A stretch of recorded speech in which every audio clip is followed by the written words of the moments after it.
It's that time of the year with summer rolling around that our local basketball teams hit the gyms for summer shootouts. Not only was it hot outside today, but our local teams were heating up the gyms inside Monroe City. Good crowd at MCHS with Payson taking on Schuyler County. Indians without their two best players in this one. The shot from the corner off the mark, but Lucas Gooding is there to clean up the mess down low. Later in the game, Lucas Davenport with the steal. He'll take it coast to coast for the easy 2 points. Ashton Baker showed out for the Indians in this one. The senior grabbing the board and botting his defender down low for the tougher and bucket.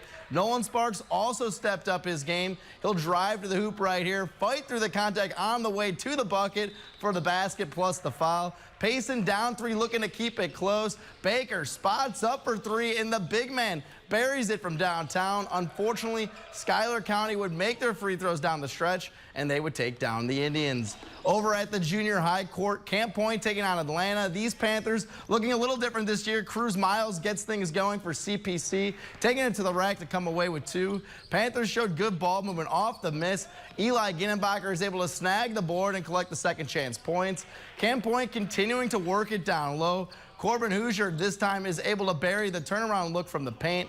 Camp Point is going to be feisty this winter. A big scrum down low off the miss. Finally, Ginnenbacher able to rip this one away and get the bucket. Always a bigger fish out there. Luke Houston was one of the young guys that turned some heads. He fires away from way downtown and buries the deep triple. He'll be fun to watch over the next 4 seasons. However, in the end, Camp Point would fall to Atlanta. Sticking in Monroe City, we had our first look at Dan Sparrow's Liberty Eagles. Liberty came out running, taking this one to the paint. Nice passing on display in the fast break. They get the bucket and the foul. North Shelby, though, they were pesky on defense shortly after. Gannon Bowen with a nice swipe here for the steal, turning on the burners to finish on the other end. And he was just getting things started off the rebound. Full court pass finds him underneath the hoop for another easy score. And then later on, Bowen showing off his range from downtown off the pass, spotting up, burying the triple from beyond the arc. Liberty had an answer, though, running this offensive set to perfection. Unselfish play,